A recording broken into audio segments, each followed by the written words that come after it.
competition tonight.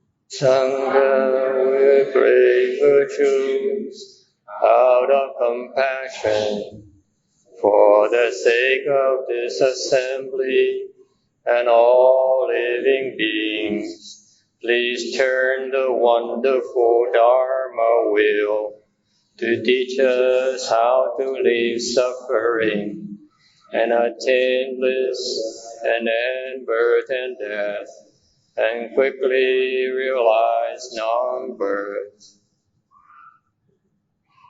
Namo Saranto Suchedoye, Erlahudi Samyo Sanputosye. Namo Saranto Suchedoye, Erlahudi Samyo Sanputosye. Namo Saranto Suchedoye, Erlahudi Samyo Sanputosye. Namo Saranto Suchedoye, Namo Saranto Suchedoye, Erlahudi Samyo Sanputosye. Namo Saranto Suchedoye, Erlahudi Samyo Sanputosye. The unsurpassed, deep, profound, subtle, wonderful Dharma in 100,000 million aeons is difficult to encounter. Now that I've come to receive and hold it within my sight and hearing, I vow to fathom the thus come one's true and actual meaning. All Buddhas and Bodhisattvas, Great Master YongHua, all good knowing advisors, Amitabha.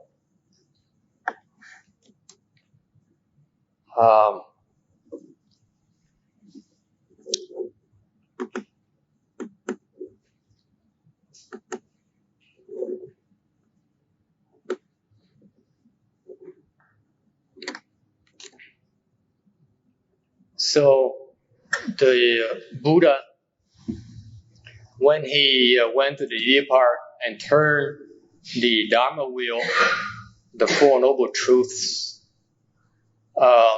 you have to realize that at that point in time, that was unprecedented. He revealed the knowledge that was not known to humankind beforehand. The Dharma, the Four Noble Truths, is the part of the Agama teaching. Agama is Sanskrit for incomparable, meaning that until then, remember before the Buddha, or when the Buddha became an ascetic cultivator, he went to seek out teachers, and he learned under the two most famous ones. One was a teacher who reached 7th Samadhi, another who reached 8th Samadhi. And that is the highest level of wisdom there is available to mankind. Okay? And when after the Buddha became enlightened, he came back. And then the first thing he taught to mankind is the next level of wisdom. Okay? That could be attained. That wisdom can be attained through the Dharma or the Four Noble Truths. Okay? So, therefore, that was the very first time in our knowledge store, that is, we have a way to further enhance our wisdom. Alright? So that's why we call the Dharma the Four Noble Truths, which most Westerners mistake it for Mahayana. Actually, it's only the beginning of Mahayana. It's only the first stepping stone for Mahayana. As a very important Dharma, that more or less represents Buddhism. Okay? It's a Dharma that is about four things. To recap for for some of you, the Dharma about suffering. Okay, the truth about suffering. Life is a lot of suffering. Number two is the truth of accumulation. Okay, accumulation means that the suffering have a way of accruing, piling on top of each other, making it worse for us. Okay, and who's to blame? We are to blame. That's the meaning of accumulation. You are actually in the suffering that we have, we endure, we undergo is really self-inflicted. Okay? Now, it does sound pessimistic, but then the next truth that the Buddha says is that, okay, so far that's the truth about human existence. It is a lot of suffering. Okay?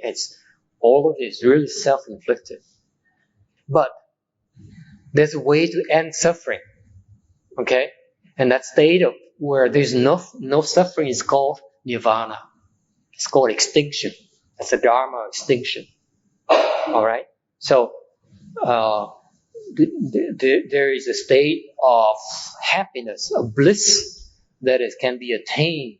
And I, as a Buddha, have attained it already. I'm teaching you that. Okay? That state is called extinction or nirvana.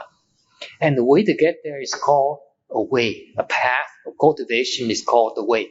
Okay? Those are the four truths that will transcend our suffering, will transcend our human existence. Alright? That's why the Dharma of Four Noble Truths is very, very important part of human knowledge. Okay? Now, that's why it's called Transcendental Dharma. Because it transcends the suffering, it transcends the three realms of existence that was known to mankind before until the teaching of the Four Noble Truths. The highest level of wisdom that mankind can attain was 8th level of samadhi, which is incredibly amount of wisdom. Okay? Does that mean that the Buddha Dharma is reject Hinduism? Does it reject Catholicism? Does it reject all the religions, Taoism, you name it? What do you think? Not at all. Not at all. It's about human wisdom. Okay?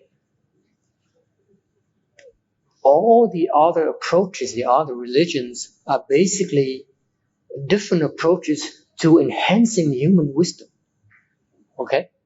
And therefore, when we call it transcendental, doesn't mean that there's a comparison. It's really a description of these facts. The fact is that with the Hindu approach to wisdom, for example, the highest you can reach is a certain level of liberation. When you reach the 8th level of samadhi, you can sustain a level of concentration, level of wisdom that is incredible. But that's still not ultimate yet. Okay? And the better level is called first stage arhat. Much better.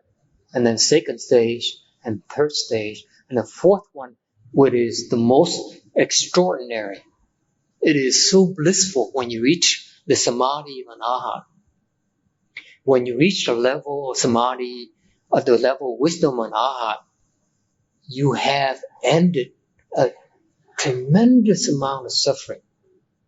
And the bliss you experience is out of this world. Alright? So, that's the meaning of liberation, the meaning of the end of suffering. Any questions so far? Dad, if it can be changed like that, and it's not a part of our nature, is that correct? Good question. What do you think? Is it something that is an attitude change, and therefore it's not a part of our nature? Is it something that's acquired? Is that, in other words, right? Or is it what is it exactly? The state of an arhat. Okay? Let me backtrack. Let me ask you, what is the state of the first dhyana? What is it? Let's go low. Let's be reasonable. What is the state of dhyana? First dhyana is what? Bliss outside of other people's. Yeah, it's first of all, first dhyana is a state of concentration. All right. When you first reach first dhyana, it means you can concentrate a certain way. Your concentration level is much higher, for example, than an ordinary person. For example, Tiger Woods. Okay, you know Tiger Woods may be known as the most successful golfer so far, financially as well as professionally.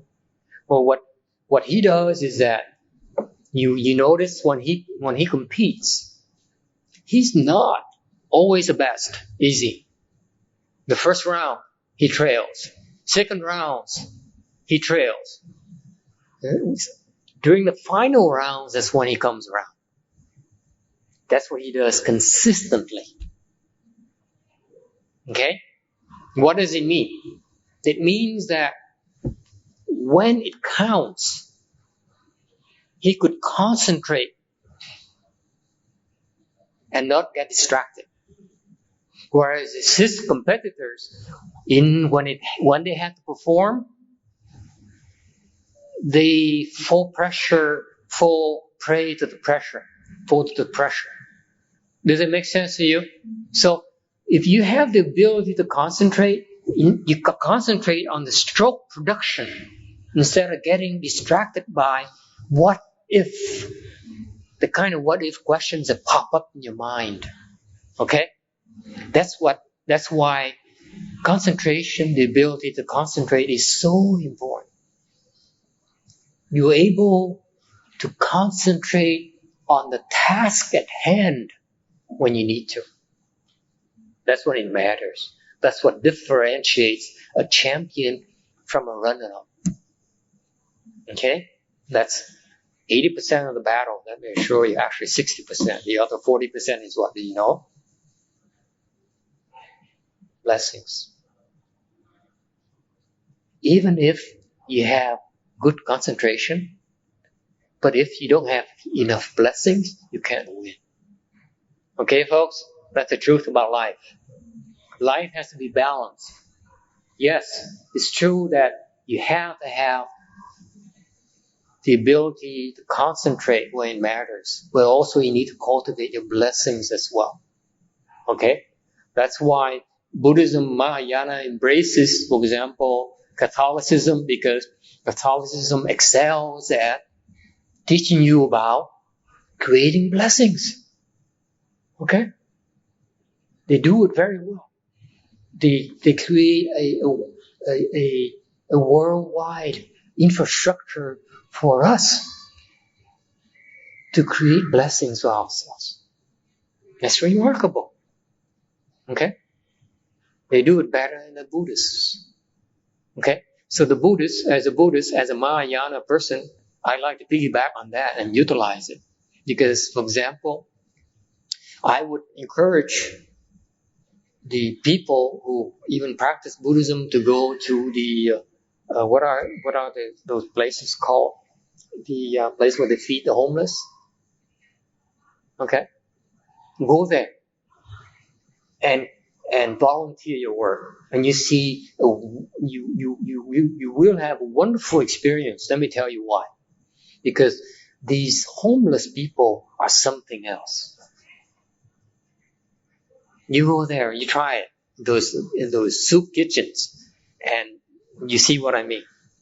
They are incredible beings. They have a certain level of wisdom that is not available to us ordinary people. Okay? So, why not build on top of the goodness? Build on top of each other's strengths. Okay? That's what uh, wisdom is about. Wisdom is not about something that is newly acquired. It isn't at all. Wisdom, as an answer to your question, is the uncovering of the wisdom. That's the Buddhist explanation. Okay? For example, you can talk to a lot of Catholic nuns, and they would tell you that all of a sudden one day they woke up and they realized that they like to become a nun and serve God. Okay, and give up their ordinary life, and then have a life that's much simpler, much kinder. They decided to give as a purpose in life. Okay, that to me is so beautiful.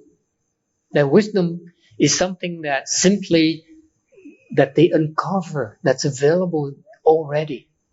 Okay, and let me tell you also is a secret about as a teacher. I recognize people with various level of abilities. And my job as a teacher is to help you uncover your level of wisdoms. Okay? And then once you reach your current level of wisdom, your potential, then the next thing for me is to help you enhance it. Okay? So as a teacher, I help uncover people's potential and then unveil even more potential they have available right now. Just like, for example, when you're born, we are born with inherent level amount of strength. For example, men are physically stronger than women. Okay? Because basically, men as endowed with more physical strength. That's part of our makeup. Okay? And when you go to the gym and lift weights, you're unveiling the strength that's inherent in you already. All right? That's wisdom. Nature wisdom is just exactly the same thing. Okay? So, that's a common fallacy of the non-Buddhist teachings. They seem to claim that the wisdom or all those are attainments that outside of you. In Buddhism, we are all inherently born with it already. Ultimately, we all have the same level of wisdom as the Buddhas. Our level of wisdom, our inherently born level of wisdom is the same as the Buddhas, by the way. Just because we don't have the same level of wisdom doesn't mean that we're not the same as the Buddhas. From the Buddha's perspective, by the way, we are Buddhas. They don't look at us any differently from themselves. Okay? They say that these folks here are endowed, these living beings are endowed with the Buddha nature. The wisdom are temporarily covered up. It's a matter of time. Okay? So some of us will begin to unfold our wisdom by, let's say, learning the Taoist philosophy. Okay? Or some of us will decide to go to school and unfold our intellectual wisdom by learning by getting a PhD. Okay? That's wisdom too. That's part of wisdom too. Okay? So each of us chooses a different path about uncovering our own level of wisdom. Okay? And What the Buddha did by teaching the Four Noble Truths is that he unveiled the first addition to human knowledge base that enables us to reach the level of wisdom called arhatship. That is not available before. That's why the Four Noble Truths is very important. Attainment in mankind, in human knowledge. Okay? It's there. No differently than you have tons of theses. You go to the library, PhD thesis is there for you to investigate. All right? Does that answer your question? All right. And so arhatship is called the fruition of the way. So far, so good? All right.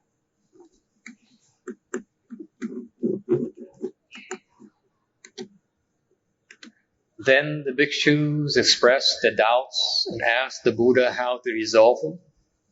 The world-honored one taught and exhorted them until one by one they awakened and gained enlightenment. After that, they each put their palms together and respectfully gave their assent and followed the Buddha's instructions.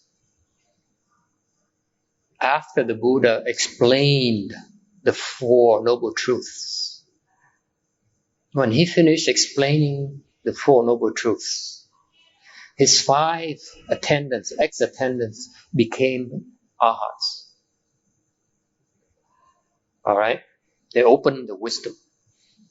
Does that sort of answer your question last week? You asked, how is it possible? How is it possible? How is it possible you listen to the Dharma and you become enlightened?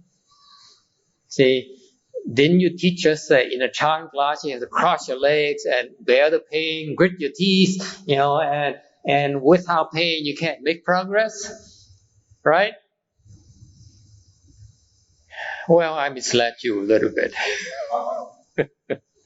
I taught you about the fundamentals of cultivation. I taught you one of the most powerful tools in Mahayana teaching to help you unfold wisdom very quickly. Okay? But that's not the only way. Because it turns out that one of the students she abhors pain in the legs. She refuses to deal with pain in her legs. She runs away from pain in her legs. Okay? Given the first chance. So to ask her to endure the leg pains at the price of reaching first dhyana is not feasible. Okay? And for the sake of, in the interest of protecting the innocent or the guilty, I will not name names. But she happens to be present here in the audience tonight as a clue. So I told her, on the last class, I said, it's true that you don't have to endure the leg pains to reach first dhyana. Okay? In fact, for that last class, I devised 3 different expedients to help you get there. Okay? And when I talked to that lady, I said, I'm going to tell you one, because I struck you off this one already. I will not allow you to use this expedient now that I teach you. Anyway, she reached first dhyana without having to endure a lot of leg pains. There's some discomfort. But it turns out that now I'm unveiling you one more way of reaching samadhis. Would you like to know? It's even better than leg pains or not enduring leg pains. Anything is better. That's the response. Let me put it this way. I hesitated for a long time to talk about this because I do not wish to make it a big deal out of it. But it is consistent with what happened when the Buddha unveiled the Four Noble Truths. And all five attendants became arhats, just like that. All right? A similar kind of thing happened last week during our third lecture. Many of you made it to the next level. That's why I blurted. I said, "Oh, this guy, I said, what happened? This guy here, I've been trying to help him reach the next level, and he just would not cooperate. And last week I looked at him, what? When did you get there? He reached the next level, and that's why I alluded to that. I don't know if you remember that. And then I would look on the other side and I said, he's not the only one? Okay. So, I'm willing to reveal 3 among several. Would you like? Or 2, maybe 2 or 3. Your choice now. You like 2 or 3? 3? Do I hear 2? 3? Why was it 2 or 3? Why not all? Because everything is done in threes. Okay. That's why. So! Okay.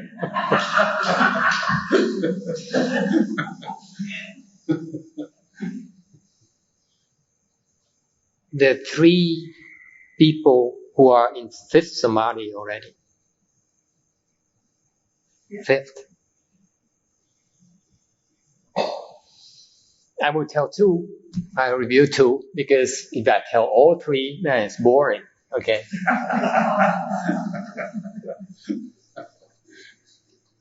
And I tell a 3rd one. Okay. 3rd one is my choice. Just to head off any attempt to influence me. The 3rd one, not 5th level samadhi, I reveal this person first. Because she's a low level. 1st samadhi. Okay? Linda made it to 1st samadhi. She never learned how to practice Chan. Right? You dropped in and out. She liked a few things here and there, piqued your interest. Okay. And she reached first dhyana without learning how to do Chan. How about that? See how powerful the Dharma is. Okay? Okay, now, since then, for the sake of protecting those who are higher level, because I know there is a tendency for people who know about my students to give them a hard time and test them out. Okay?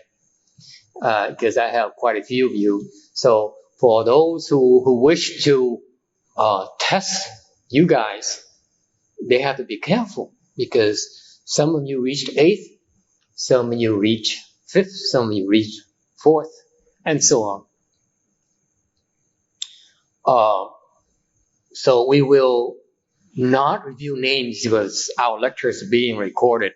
You didn't turn your recorder on, by the way. At least we have 2. See, that's why we have a backup system.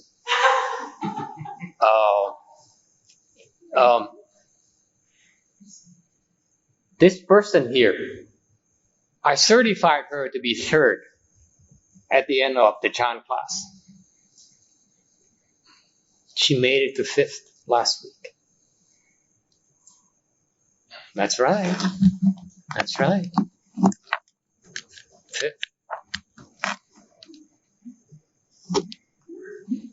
5th. You the nameless person. You know that a lot of nuns and monks would be below your level of kung fu already, and that's why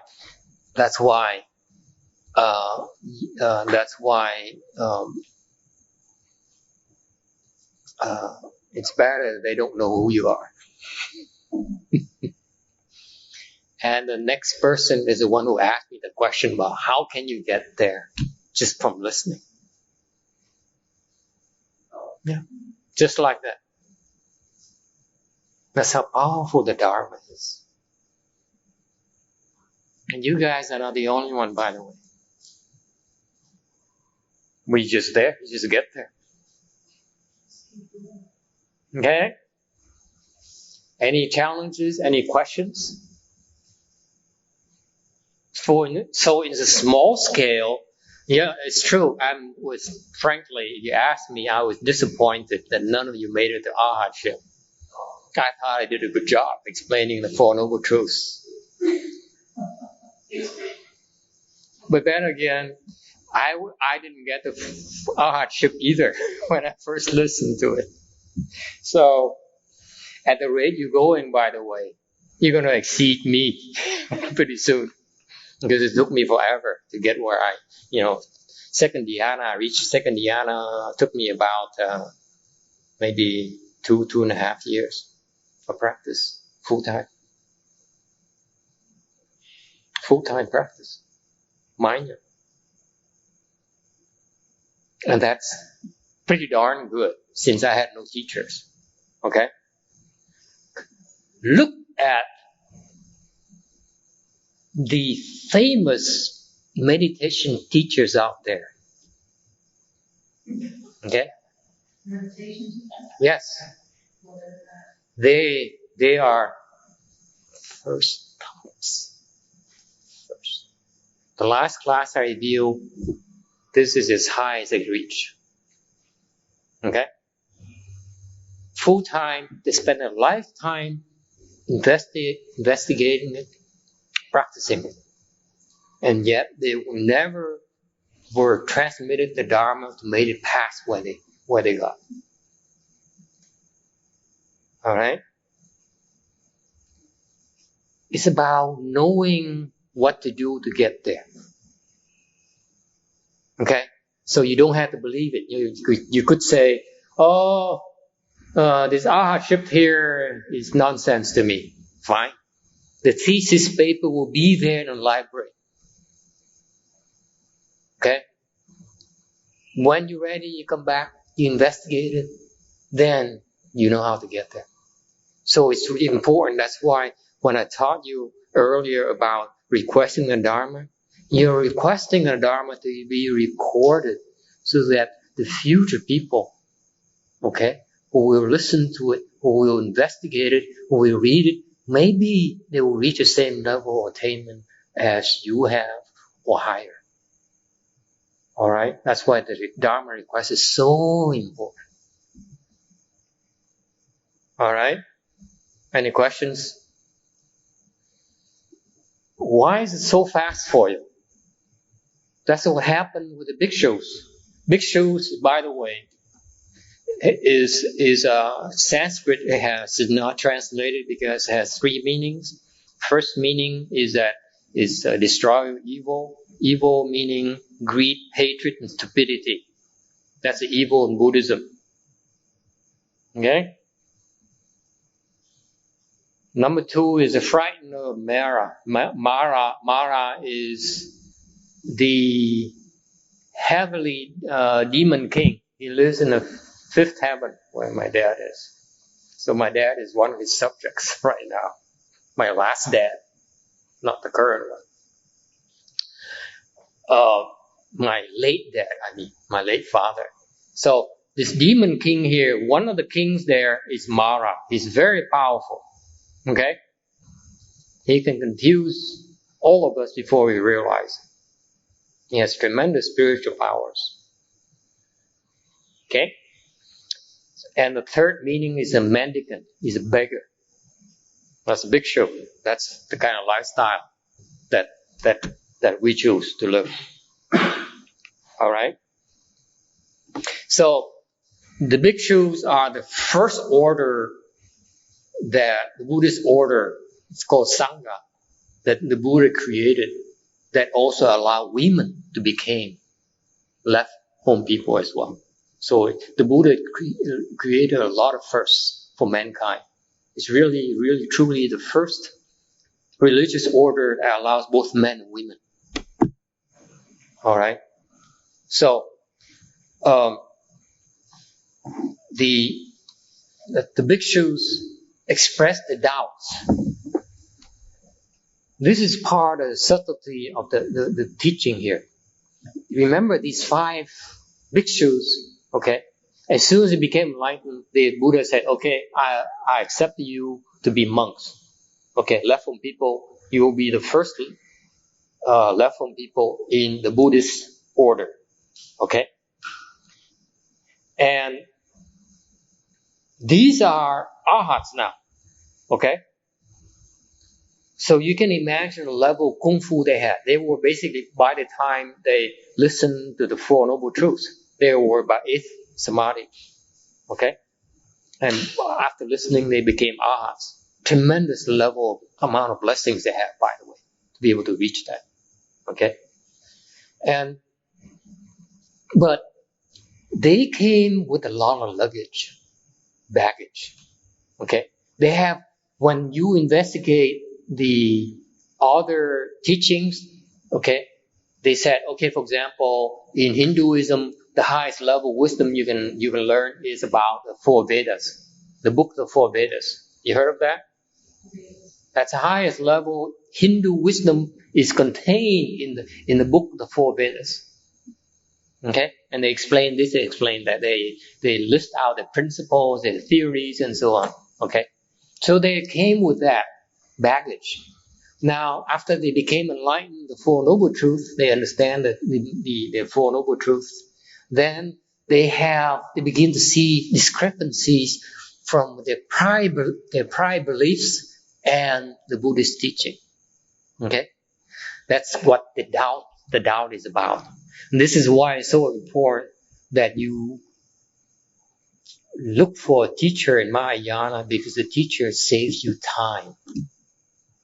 Let me give you my personal example. When I was practicing and I was on my own, no teacher, no physical teacher, for me to investigate, for example, the Sutra in 42 sections, okay? There's only one book in English that is explained by Venerable YongHua. There's only one book here. The rest is in Chinese. The other English translations are horrible. I ask you, if you're curious, read this once. And you go on the internet and find anything else in English that has 42 sections and read that translation. It is so awkward, so inaccurate. Okay? So, for me to find the actual, even to look at the English translations, I get very confused because of different translations, leave alone the individual inaccuracies involved. And then I went on to Chinese because I went to Taiwan for 2 years to learn Chinese. Because who's going to teach me now? Only thing I have is books that's published. Okay? So I learned Chinese. How much of a language can you learn in 2 years? Not a whole lot. Okay? So I learned how to use a dictionary and looked up a lot of things. And then I picked up a lot of books from different known monks and nuns. Okay? And they explain, they disagree with each other. And I found out that, first of all, their explanations are inaccurate. Okay? They confuse themselves. They don't understand the meaning of the principles. Okay? And number 2 is that even some of them, later on I found out, some of them who are pretty good, pretty wise, who are enlightened already, their level of understanding still has flaws, has big holes. So what I found myself is that every time I pick up a book to read, okay, what happens is my mind is constantly sifting through it and sieving it instead of absorbing it. You know what I'm talking about? It's just it's always jumping back and forth because I have no reference points. You know what I mean? Well, if you do research at all, you know that problem. Okay? Because reference point, when people write down, commit it down on paper, they're coming from different reference points. If you choose the wrong reference point, then it's meaningless. You get confused. Okay? So for example, you listen to the Dharma explained by a person, let's say a monk who is in, let's say, 8th level of samadhi. You can find that person. The reference point is a person who can see as high as 8th level wisdom. You see? So it's the same text. But they can penetrate up, they can reach the perspective of an 8th level samadhi. That's why I compare 8th level samadhi to 80th floor. That's the perspective you get when you get up there. That's it. When you reach first stage arhatship, it's much higher perspective. Much, much higher. That's why even from 8th to first stage arhat, it's not that easy. It's very difficult. Okay? So you have to reconcile a lot of baggage that I accrued and from the stuff I pick up as well. That's why these bhikshus, this is the chance to express the doubts, the discrepancies in their understanding. Okay? And the Buddha then helped them resolve it. So drawing near a good knowing advisor really saves you time. Okay? How did you resolve I basically crossed my legs and all of them gel together. Okay? And it came from different directions, and then I crossed my legs and realized this monk here is only at a certain level, and therefore it explains why he or she can explain to a certain level only. Okay? I read people, for example, people who are very well read. They know a lot of theories. They can say Buddhism theories from A to Z, for example. Let's say academician can give you a lot of Buddhist theories, but they only understand it at the level of the words. So it's with the perspective of an academician will not reach the 10th floor as far as I'm concerned. Yeah. Okay? When you reach the 10th floor, your perspective is different. The first dhyana guy, the first dhyana person will have a much broader perspective than a lower level person. Okay? So it's a matter of reconciling things. If you don't have a teacher, you do it yourself. And that's why you waste a lot of time. You lose a lot of time reconciling the discrepancies. Okay? And that's what a teacher can do for you. Okay? Now, why am I doing that? Because that's what I want to share with you. Okay? Wisdom is shared. It's not for sale. It's not for self-benefit. Okay? Why did I choose to reveal those three people tonight? Because they belong to the second wave and the third wave of my students. The first wave, I helped them reach 8th samadhi very quickly. In 2 years' time, which is extremely fast. Okay? It turns out that the second wave and third wave made it where they have so far even faster than the first wave. Notice that? You realize that?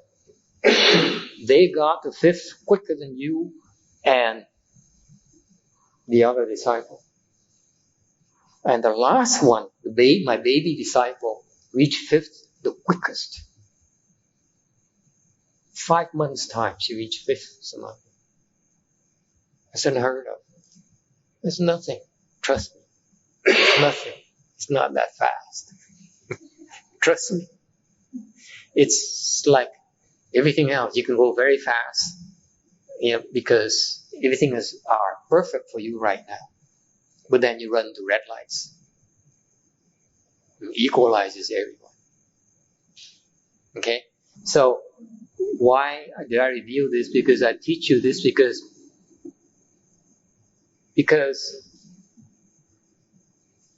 you need to build a proper foundation for you to progress. It's not where you are. Okay? How quickly you get there. The question is how long you going to be stuck where you are. That's a real problem. That's a real challenge. To get there is not that easy. Okay? But to get out of there is much harder. That's my message to you. Okay? That's why it's much better to build a proper foundation so that when you have enough, when the conditions are right, when you have accrue enough blessings and the conditions are right, then you leap just like that. In my retinue, I've seen people enlightened already. So there's nothing to be arrogant about, no matter who you are right now. Visible or invisible, I don't care. Okay? Don't look outside, look inside. Prepare yourself. Build a proper foundation. It's about you. It's not about me. It's about you. You build a proper foundation. You have the proper foundation. You get there quicker. How do you get there? This Dharma is about doing good. It's about helping others. If you have the kind of mindset, you have less trouble in your practice. Let me assure you. That's why I bring it up right now, because I want to replant the seed in all of you, for you to understand, okay, that it's about doing good for others, learning how to benefit others. That's going to bring you the utmost happiness. And how do you bring happiness to others? By being happy and learning how to make others happy. You have to be in conjunction. Okay? This is the difference between Mahayana and the Four Noble Truths practitioners. The Four Noble Truths is that the Hinayanas, the Arhats, is that, Buddha, you're right. The world is so much suffering. Okay? And this body of mine gives me so much grief, gives me so many afflictions. If I look at it, I see more afflictions than happiness. I see more unhappy moments than happy moments. It's like going to Disneyland. You stand in line for 2 hours, on a busy day. Okay. That's the only time I get seats. Like holidays, people come here and they say, the people from out of town that come here and they say, where do you want to go? Disneyland. Why? Because Peyton goes there. Okay, and Super Bowl champions go there. So we go on holidays and we stand in line for 2 hours, and then the ride lasts for less than 2 minutes. That's really life for all of us. Think about it. Huh? You work so hard, 8 hours a day, 10 hours a day, okay?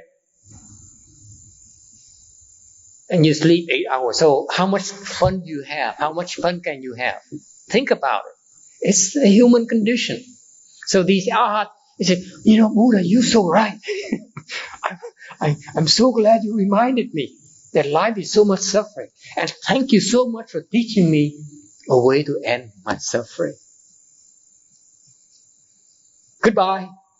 I end my suffering. Thanks a lot. That's what they did. You realize a lot of arhats killed themselves. They kill themselves. Because they said, no, arhats are beyond age already. What's the one that goes to complicate? Which one are you talking about? The ones that don't want to help others. If they don't, you don't need to help others reach arhatship, by the way. If you want, I can teach you how to get there. Okay? The only problem is when you get there, it is so hard to get out of it. It is so hard. It is very, very hard, let me assure you. That's why I'd rather help you plant the seeds for you to get out of being stuck instead of getting there quickly. Make sense to you? It's your choice. You can always come up to me personally, privately, and say, Master, forget about helping others. Forget it. Let me help me. I'm more important. Okay? I don't care. And that's fine. If that's what you want, I help you. Honest. Do you know why? Do you know why? Because one of my disciples came to me last week and he said, my mother, she's dying. She's a devout Catholic. She's not going to be Buddhist. I said, okay, so what's wrong with that? Does it mean you don't help her? Does it mean I don't help her? What is it? Is that Mahayana, what Mahayana is about? That you have to be Buddhist before I help you? That you have to be Buddhist before you're happy? That's not Mahayana, let me assure you. That's stupidity. Okay? People, living beings, will do and go after things that turn them on. That's it. Okay? There's no sense in convincing them otherwise. It's up to you to tell me what you want. The Mahayana person, if you really want to learn how to help others, you learn how to help others get what they want, not what you want. That's Mahayana. So that's why if you want to go to draw near God, I teach you a much better Dharma to draw near God, to become a God. Okay? You believe in Allah, I teach you how to get close to Allah. You want to go to the heavens and have 74 virgins waiting for you? You don't have to kill people. I teach you much better Dharma. Okay? It's not only one, you know that famous Western saying, all the roads lead to Roma? Huh? To Rome? All roads lead to Rome. There's plenty of roads. Okay? The Buddhist roads, the non-Buddhist roads, the Catholic roads, the Muslim roads. That's part of the fun of human existence. Try different things, try different food. Okay? So, you learn.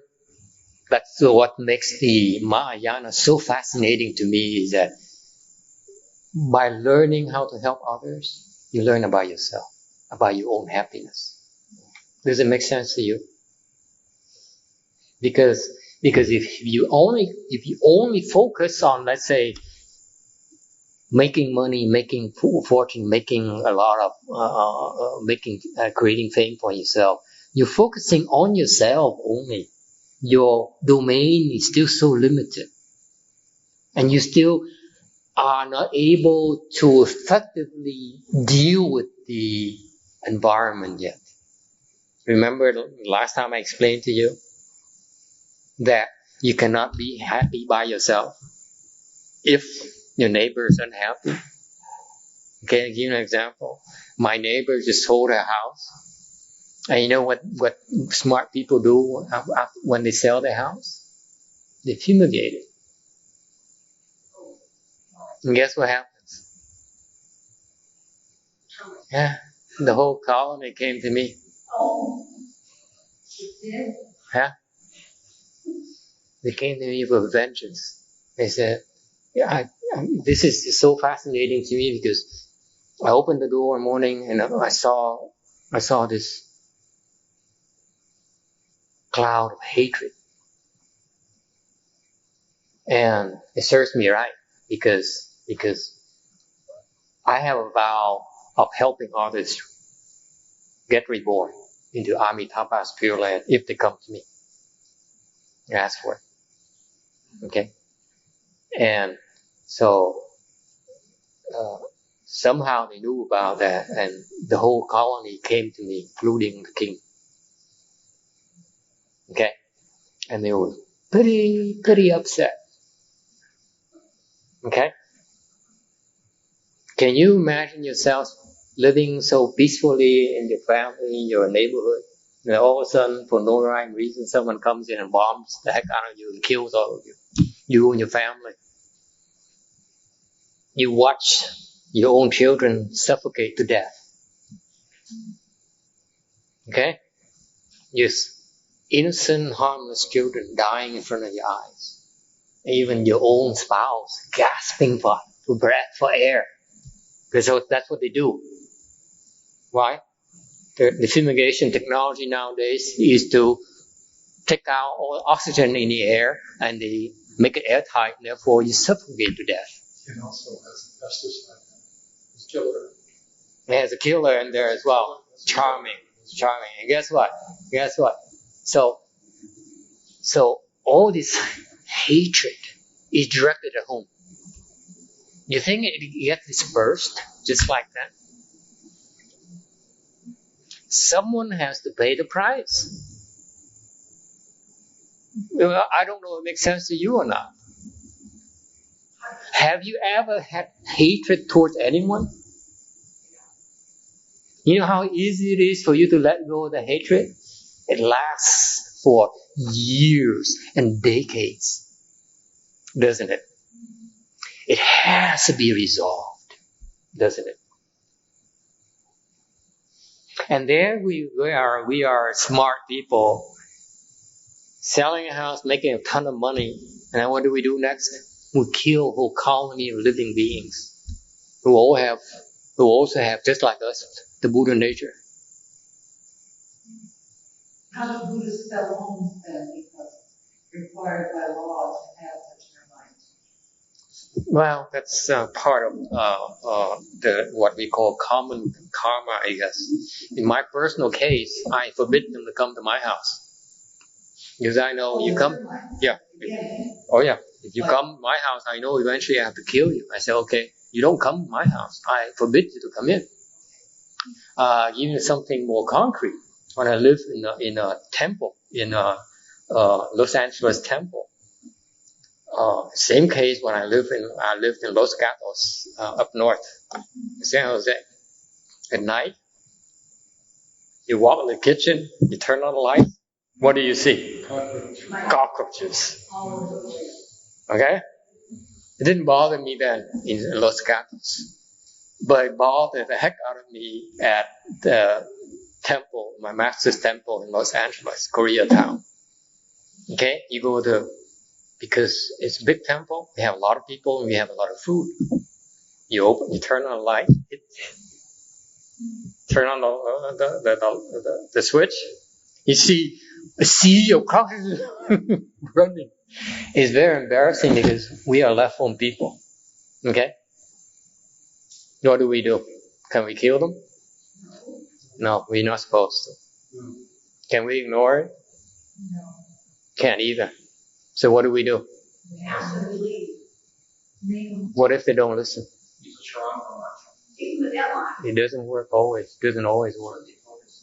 Doesn't always work. You ask him, sure, he'll tell you sometimes it doesn't work. I'm sure. He told me personally. He warned me already. Like good man. I mean, he taught me so much.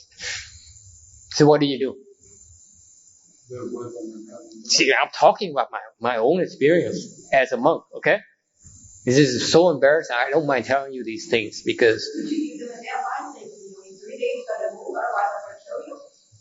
What if they say, who are you to tell me what to do? Who are you? That's what happens. But if you have compassion towards something, don't you offer them their choice? Do you want to stay around here and be harmed? First of all, you assume that they can understand you. Okay? And most of the time they don't. Number two, even if you have some kung fu, some skills, they can understand you. Okay? If the one thing you also need is they respect you or not. If they don't respect you, then they're not going to listen to you. Who are you to tell me what to do? You are a low-life monk. I'm a king cockroach. I don't need to beg for my food. My subjects bring me food. I have 20 wives. How many wives do you have? Right? So it could happen. So in my case, in that temple, what happened is a lay person poisoned, set up cockroach hotels, motels, whatever. It is so embarrassing to me to tell you the story again, because I allow someone else to kill them on my behalf. So what do I do nowadays? I know that my house where I live is my brother's house, so it's not mine. So I have no right. So when he sells it, he'll have to fumigate too. Okay? So what did I do? I said, don't come in, don't you dare. And so far I've been lucky. And I have the same cockroach problem. Okay? So I did the same thing. I said, don't you come in. You come in, then we have to kill you. So that you don't come in. So you know what they do? Go next Look door. outside. They go to our garage. A garage? That's the only place where you can find them. What if your cat takes care of the problem? Are you responsible for that cat action? Do you condone it? What? Do you try to stop it? I mean, it's the June bug is just dropped in front of us already. And Yeah. It's really not the cat's fault, is it? what? Not the cat? No, really, it's not the cat's fault. It's the cockroach's karma. Yeah, it's settling a karma. We have nothing to do with that. If you can live with that, there's nothing wrong with that. I can live with that too. Not my problem. Going back to the story about the swarm of termites. Well, I'm not sure. Basically, for me to help them be reborn, I have to help them get rid of their hatred first. So just cost them. If they don't get rid of it, they're gonna keep on falling. You know, to cycle in samsara, meaning you cycle in the 6 realms. Remember, 6 realms. Okay. Right now, they're one of the lower realms. They are in this insect realm. Very tough to get out of it. Okay. Yeah, the Western bliss Pureland is even better than the heavens. Okay, much better. So you have to take care of things first. What they don't have available to them, for example, is that because they come to me as an animal realm, they don't have the stuff that's available, the tools that's available in the human realm. For example, if your family dies, members of your family dies, and you say, let me help plant the seeds of blessings for rebirth, then you can go and buy, let's say, a plaque. Okay? Because that's an available human dharma. These insects do not have that dharma available, even though I would like to help them. But it's only with the dharmas available to them. Okay? Is there dharma for you? But it's limited. It's very limited because my job is to teach humans and gods, not to teach insects. Insects are much lower. They're not they're not in the planning horizon. They're there if they show up incidentally as part of my work to teach humans and gods, okay? Then I help. Because I do not exclude. Same thing. Arhats come to me and say, okay, I heard about this bodhisattva thing. It's kind of cool. You don't seem to be afraid of me. I'm an arhat. I'm an arhat. You don't seem to be afraid of me. Maybe you know something that I don't know. Teach me. I teach. Same thing. Okay? There's no discrimination between an arhat or, let's say, a termite. Okay? But they all have different tools, different channels available to them. That's why this birth and death thing is very serious business, because you go astray, it's very tough to get out of. All right? Any other questions? If you're happy in one phase, You don't have to. so that's okay. Absolutely. You're happy being where you are. Okay? For example, you reached second last week. And if you're happy with that, fine. Stay there. Don't have to get out. Okay? But on the other hand, if you're curious about the fact that there's a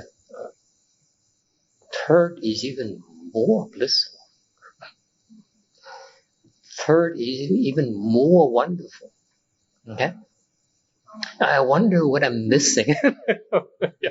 yeah, definitely, right? So if you're curious about that, then you have a seed of discontent, isn't there? Okay? Now, if you don't do anything about it, fine. Don't do anything about it. But you do something about it, and there's a dharma to do something about it. Okay? It's all about your personal choice. Okay? That's Mahayana. I want you to understand that every time you look at someone else, you should look at that as a living being, and you should have deep respect for their sovereignty. Do not infringe on their space. Whoever they are, could be a serial killer, whoever that person is, makes no difference. Because remember the story I told you about Angulimala. Okay, even the worst person can flip it just like that. You do not reject anyone. Okay, every one of us is able to flip and change. No, you don't need, you're happy, be happy. Nothing wrong with that. Of course, that's part of being human. We're greedy. We're greedy for more. We're not happy enough. Even when you're happy, tomorrow you're still happy. The next week is beginning to get old. This happiness is getting old. That's our nature. Okay? And there's no need to turn a blind eye on the world. Just keep it open and learn. Shelf things. Okay? There's no need to reject. Just keep an open mind. That's it. Anything else? Do the termites actually come to your house? To the inside? Well, let me put it this way. I don't teach you a lot of Dharma as a medal, because it's not a pleasant thing. Put it that way. To deal with the hatred from a colony of termites is not a lot of fun.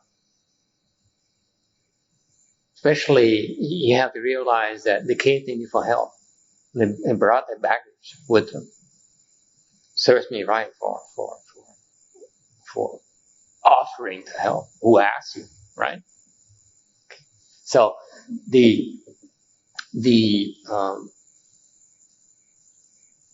I tell you that, I relate to you that anecdote, because you have to be careful about the killing karma you create. Okay? It is very, very difficult to undo. Your sicknesses is really from your killing karma. That eventually all the killing you've done now falls back on your body and shortens your life. You cannot escape it. I didn't feel good today. You think about it. You think about you're making money, earning a living. Okay? Be very careful about what you do at work even. Why were you? Because eventually it comes back. It goes around. Trust me. The termite thing right there, okay? If I didn't meddle, they can come back and get back at that my neighbor. Someone has to pay the price. Okay? The hatred is always directed at somebody. Okay? Be very, very careful. You cannot escape the law of cause and effect. You create a karma, a killing karma, you have to pay for it. If you meddle into others' karmic retributions, you have to pay the price for that. That's why I teach you what? Do not meddle until I tell you what, until I allow you. Because you can't handle it yet. You cannot handle it. Trust me. It's more in you than you can take. Yeah. Last year, where I lived, they tenanted the house out. I took everything out of the house that we sent. Yeah. Do I have to pay for any of that? Probably not directly. Thanks. Let me put it this way. Okay. When you sell your property, the buyer will insist that you get fumigation, right? You can't help it. They do an inspection. And if you fail an inspection, you have to fumigate. But almost every house in our neighborhood. But almost everyone insists on fumigation anyway, as a precaution. We all okay. have. It's required by the bank so that your building doesn't fall down. Correct. They give you the loan. But now you know, you do have a choice. Okay? You do have a choice when you buy the property of not asking for it. And you can ask us to meddle. Okay. You see what I mean? You have a human dharma available to you. I don't think that would work because the bank requires they want to termite people. Yeah. Make the loan. You pay the cash for it. Then you meddle in other ways. Okay? You say, okay, we can meddle, we can come in, for example, and say, please go away. We're going to fumigate the house. Okay? And then some of them will refuse. For example, you ask the elderly people to vacate the house and say, let me die here. This is my house. What are you going to do? Take them by force? Evict them by force? You can't. So some of them will die because of that. And then you get a plaque for them to help them. So you have human dharmas available to deal with the problem. Okay? That's the nature of the business. Yes. Now she's interested. Sorry? Well, there would get rid of their termites or ask them to go away from their house. Oh, they go to their neighbors temporarily and then come back. But then you don't have the kind of credit that I have with the termite kings that enables me to say, please don't let them come into my house because But that's life. Okay. We do have more tools. You're learning about more. You're aware of more tools to deal with it. Okay. We taking away their lives. We shorten their lives. That's what we're going to have a similar kind of reaction. It happens to us. Fair is fair. Okay. Anything else? Could you make a deal with the buyer buyers of your house to reduce the price by $1,100 and they could do it to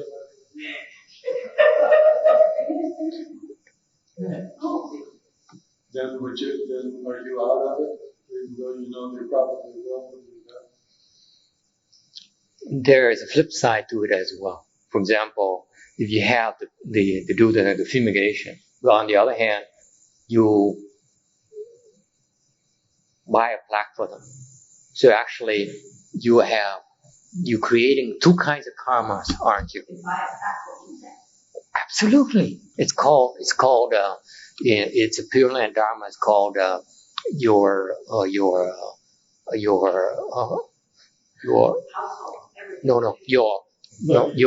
this is another kind. See, there's so many things that I haven't taught you yet. There's one kind of plaque that's for your enemies of past lives. Okay? And debtors, enemies of past lives. When you do that, so what happens is that you're creating a killing karma here. Okay? Try to alleviate it as much as you can. Okay? Because eventually you have to pay for it. One way or the other. Right? And then you create the karma, and you alleviate that and say, okay, let me plant some blessings on your behalf. Okay? So that in the future, when it's time for you to repay, they have enough reasons not to give you a hard time. Okay? Or when let's say in the future when you're supposed to be sick because they get back at you and they want to shorten your life, they get back at you. A third person comes in and say, okay, this is what happened. Okay, I know there's a blood debt here, but remember in the past they gave you some blessings already. So can we strike a deal here? So it makes it easier. There's room for negotiation.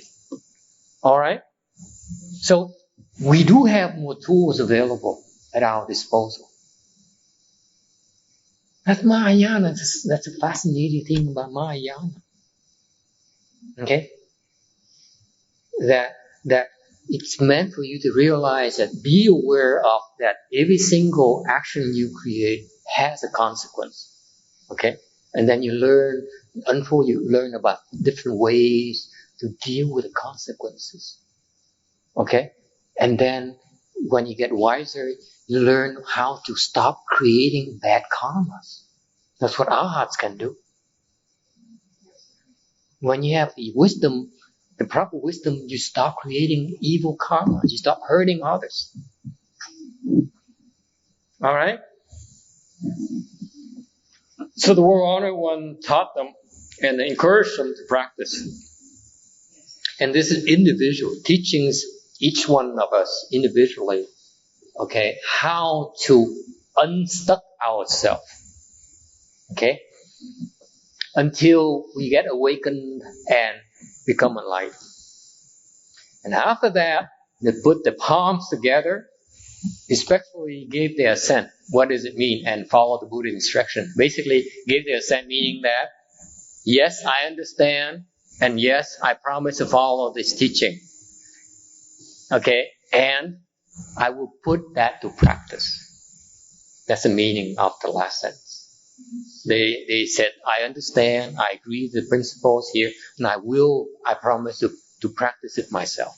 Okay, and this is about, basically, this ends the preface section, which basically, the preface section is one of the three sections of Buddhist Sutra. That basically one of their functions is that it gives you the 6 realizations that more or less certifies that this is a Buddhist, came from the Buddha. This teaching came from the Buddha. So it's the 6 things that make up a Buddhist sutra. One is the Dharma. Okay, there's a Dharma. It's a Buddhist Dharma called the Four Noble Truths. Number 2 is an audience, okay, that really was a witness and was actually the recipient of the Dharma that the Buddha explained.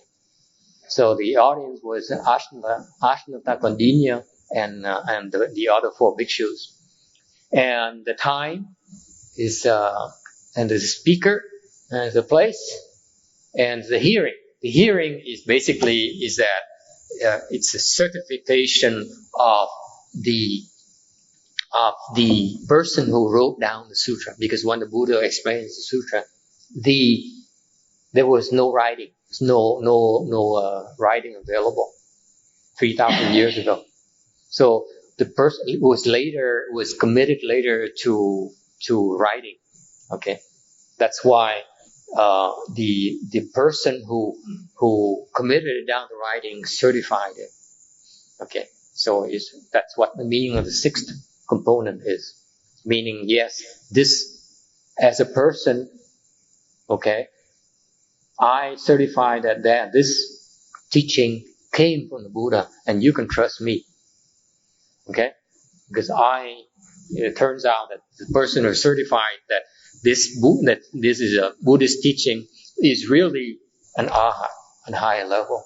He's a sage, so you can trust sages. All right. Anything else? So this is the end of the preface section. I'd like to keep going, but you guys seem to be so interested in termites and stuff. So I'm going to end the lecture here tonight a little bit early because I need to go over one quick thing with you. Okay? Last question before we wrap it up. It talks about the express your doubts. Yes. Such as what kind of doubts? Any kind of doubts. So after he had anything that's unclear in their mind, they could ask the Buddha. That's the meaning of that. Right. So you were saying that when he finished telling them the Four Noble Truths, they had all achieved fourth level arhat.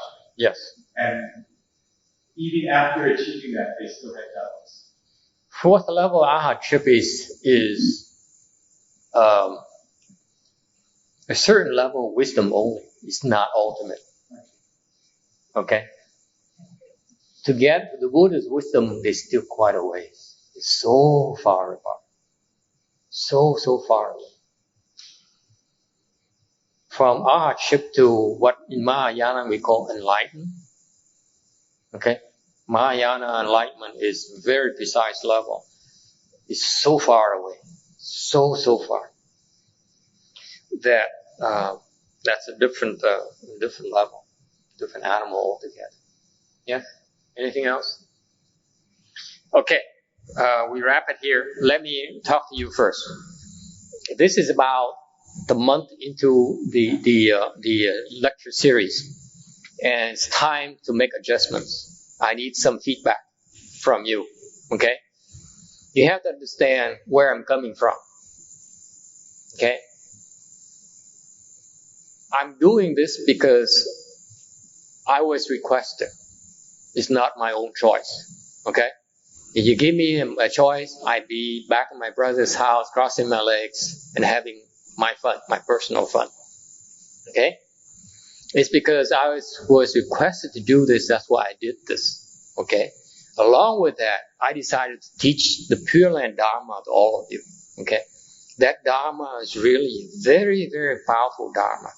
That's the same Dharma you can use, for example, to help termites. This is the assembly Dharma now, meaning we practice it together. Chan is your individual practice. Okay? So, I introduce you to a Pureland Dharma and also introduce you to the power of the Buddha Dharma. Okay? But I need to understand how useful you find it. Because it turns out that this facility is too big. Okay? Much bigger than we need. Okay? So I'm thinking of, and this affects you. Okay? Because if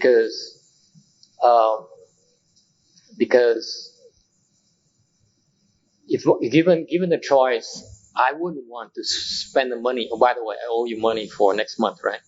Okay, so please remind me to give you a check. Okay, if I had a choice, I wouldn't be renting a place that I don't use half of it in the back.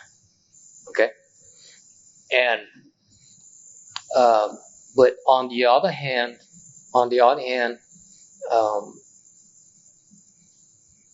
so I'm considering finding a different place, smaller.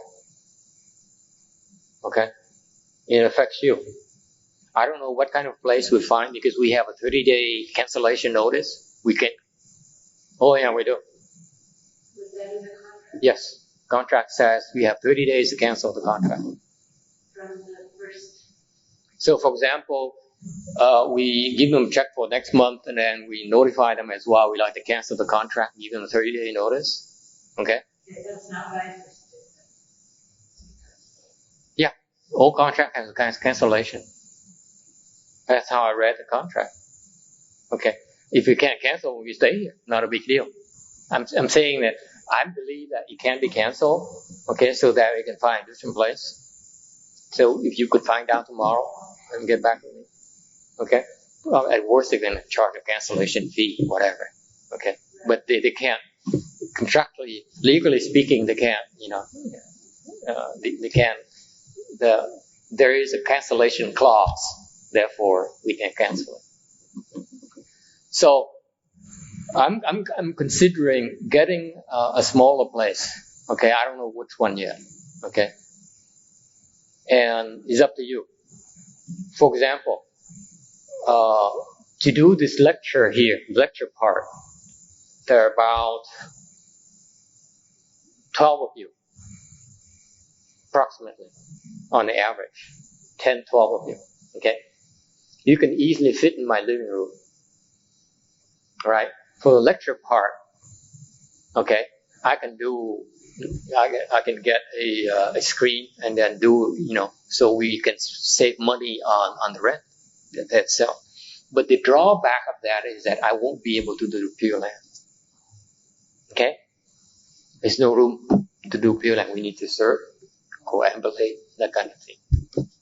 On the other hand, the plus of that side is that then I can do 2 hours of lecture instead of an hour and a half.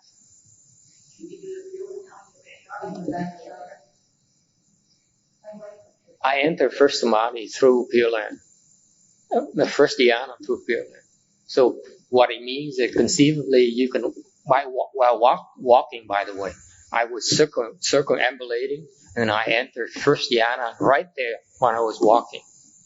So fascinating. I didn't even know then it was first dhyana. It's years later that I realized that. So you guys are lucky I tell you where you are because I went 2 years not knowing what to do or what's going on. But anyway, that's my kind of test that my teacher gave me through admin. We could, but you see, going back to the idea of doing good, because I'd rather use the money to print it so that to make it available to others later. Jack Chang, I talked to him briefly this week, chatted on Google Talk with him, and he said, why don't we have a website? He asked me, are you coming up there for a lecture anytime soon? Okay. And I said, no, not anytime soon, because who would request me? Okay, who would want to listen to my lecture? Here, even here. Actually, it turns out that 12 people is pretty good audience. Given your level, you're all gods and goddesses. You know that? There's no mortal here. It is that when you lecture, when you are a good lecturer, that's when the gods come and listen. The Christian God, for example, loves to go to Dharma lectures. That's how he got into trouble with his wife. But anyway, that's a different story. The gods will come and listen, and I chuckle when I remember that quotation, because I look at the whole you and say, huh? They're all gods and goddesses. I could say that last week. Before last week, I mean. So that's what I prefer to do, because we could put the money into the websites and the printing, that kind of thing, because trust me, even you guys who made it to fifth and higher, you should consider teaching Chan. I will help you. Okay? For example, Cerritos Citizen Center, Elderly Center, whatever, they have a Chan class, a meditation class. It's self-guided. You realize that? It's self-guided. And you can go to El Dorado Park or anywhere in your neighborhood, and you can teach Chan, teach meditation. I teach you how to teach meditation and how to support you. Okay? When you reach fifth and higher, you have enough kung fu to go out there against anyone.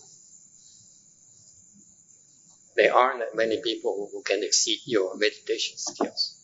And then you get on the internet, okay? You look at the meditation talks, whatever web they have. It's all garbage here. They're all so confused about meditation. So we can do a lot of good. Trust me. Okay. So now that I tell you about that, we have to talk to Henry about canceling the contract.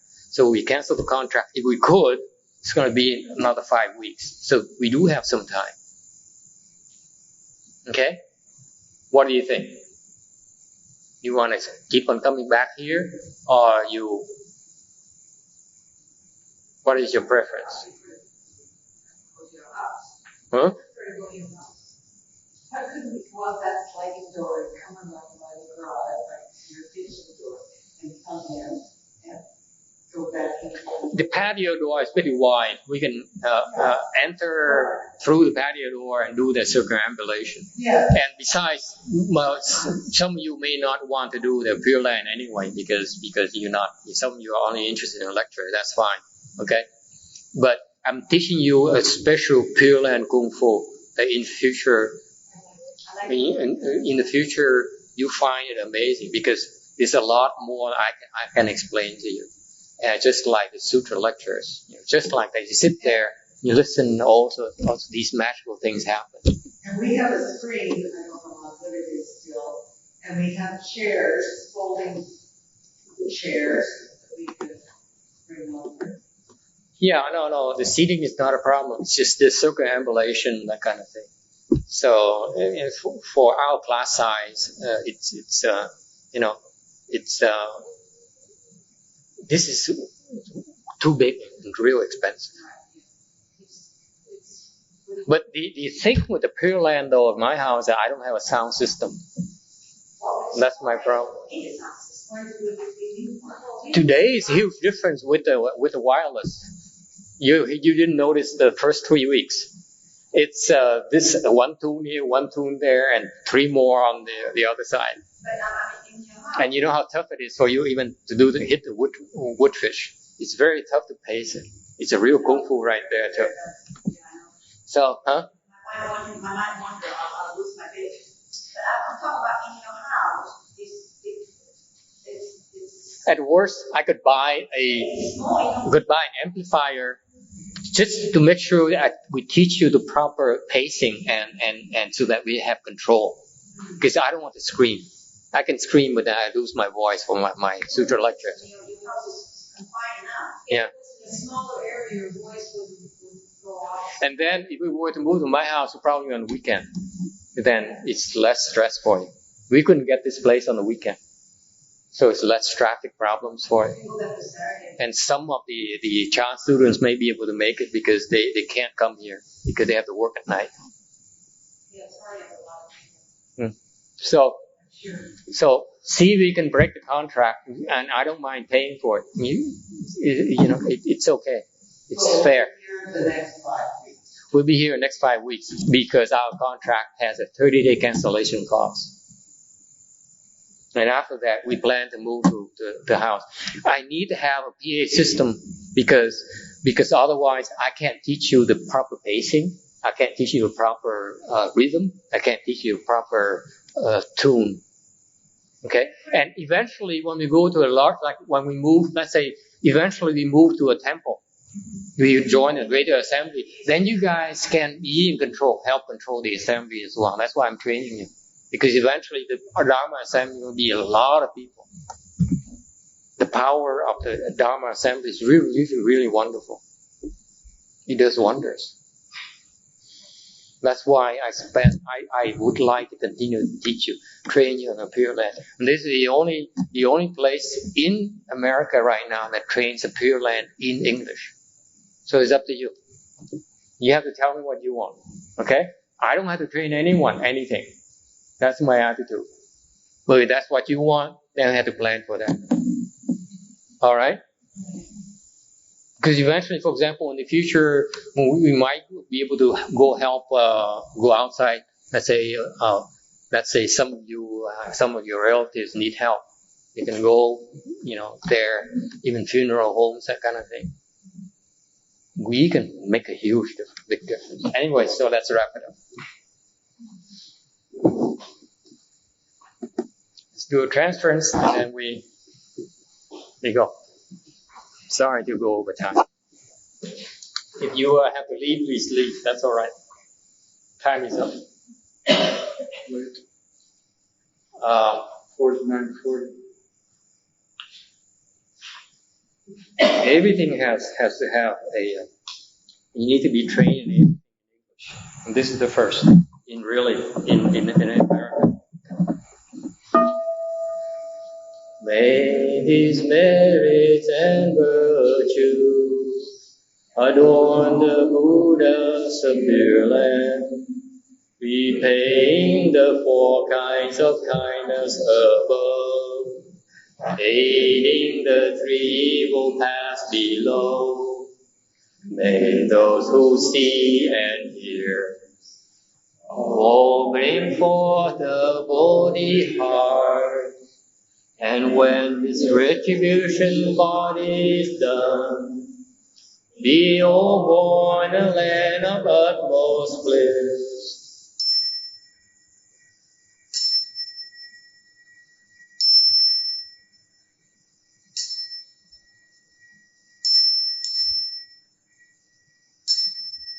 Thank you. Good night.